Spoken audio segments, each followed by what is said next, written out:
Provence Promotion, en tant qu'agence de développement économique de la deuxième métropole de France, Aix-Marseille-Provence, s'est associée avec les organisateurs des États de la France pour tenir il y a 2 mois un forum préparatoire à Marseille, intitulé, alors peut-être de manière un peu provocatrice, « Les groupes internationaux peuvent-ils se passer des capitales ?» Donc il était naturel que nous venions rapporter en quelque sorte quels ont été les travaux de Marseille d'il y a 2 mois. Alors effectivement, ce forum d'il y a 2 mois préparatoire aux États de la France à Marseille avait mis en avant 3 types d'alternatives possibles pour les capitales, pour les groupes internationaux. Tout d'abord, l'attraction et la rétention des talents internationaux, puisque les jeunes générations sont moins friands de vivre dans des capitales et recherchent plutôt des modes de vie plus équilibrés.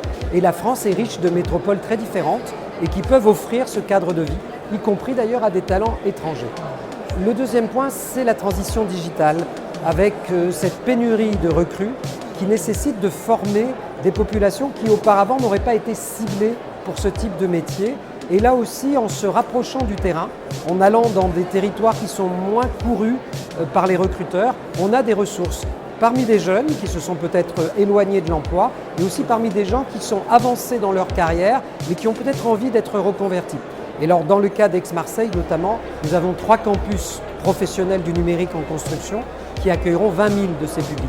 Enfin, dans le domaine de la décarbonation, de la transition énergétique, il est apparu que les métropoles portuaires, où se concentre dans l'industrie lourde la production de CO2, les 2 grandes métropoles de Lille et de Marseille, avec le port de Dunkerque, le port de Fos, sont les 2 principales ressources en France, étaient les meilleurs endroits pour expérimenter le nouveau mix énergétique. Production d'hydrogène, éolienne en mer, captation du CO2 par des algues. Tout ceci permet à des entreprises internationales de créer des conditions innovantes et un peu comme l'invention de la machine à vapeur qui, à la fin du XVIIIe, ne s'est pas faite à Londres, mais à Sheffield, montre que peut-être l'avenir passe ailleurs que dans les capitales. Alors, la France est naturellement attractive puisqu'elle est composée d'une partie, on pourra dire, de l'attractivité de tous les pays voisins.